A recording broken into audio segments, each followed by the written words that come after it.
In fall of 2009, 16-year-old Chicago high school student Darian Albert was caught in the crossfire of gang violence on his way home from school. In the wake of Darian's senseless death, U.S. Secretary of Education Arne Duncan and U.S. Attorney General Eric Holder both came to Chicago in search of solutions to the spiraling problem of youth-on-youth violence.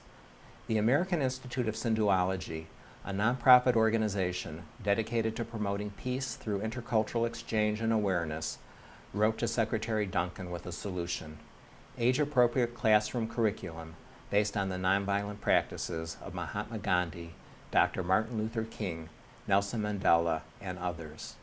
Mr. Duncan wrote back, "Great idea," but noting his lack of resources, suggested the Institute take a leadership role in developing such a program.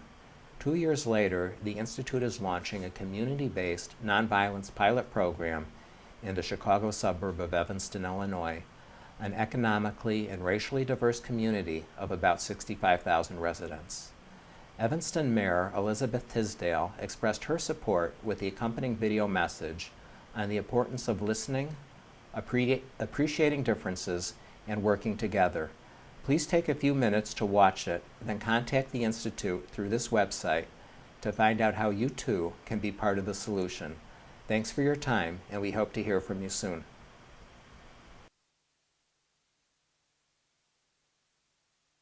Nonviolence is a wonderful philosophy because, at its core, it emphasizes that everyone is human.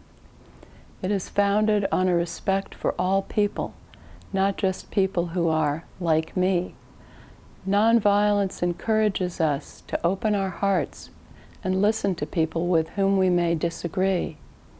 If you wish to be heard by an opponent, you must be prepared to listen. Shutting yourself off from another person, even if you don't like them, will cause them to reciprocate in kind, and resolution can never be achieved. Nonviolence also puts a stop to the vicious cycle that violence creates. Nonviolence leaves no angry victims eager to lash out and retaliate. It takes away the main excuse for violence: they hurt me first.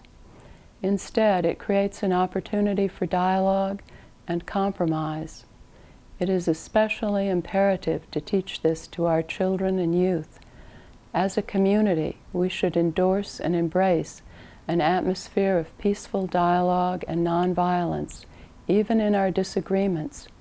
We should teach our children that the answer to someone being mean to you isn't to be mean back, but instead to approach the problem with an open mind and understanding. That resolution should be the goal. We need to embrace this philosophy at every level, not just the most extreme. Retaliation and violence is never the answer at any level of conflict, because if it is all right for a child to push another on the playground because kids will be kids, then why isn't gang warfare an acceptable method of conflict resolution?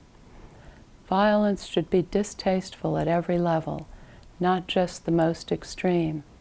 If we take this philosophy to heart as a community and impart it wholeheartedly to those in our lives, even when it is difficult, we will create a richer community and make Evanston an even better place to live.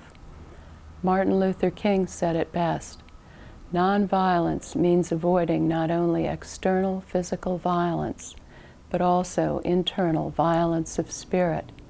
You not only refuse to shoot a man, but you refuse to hate him.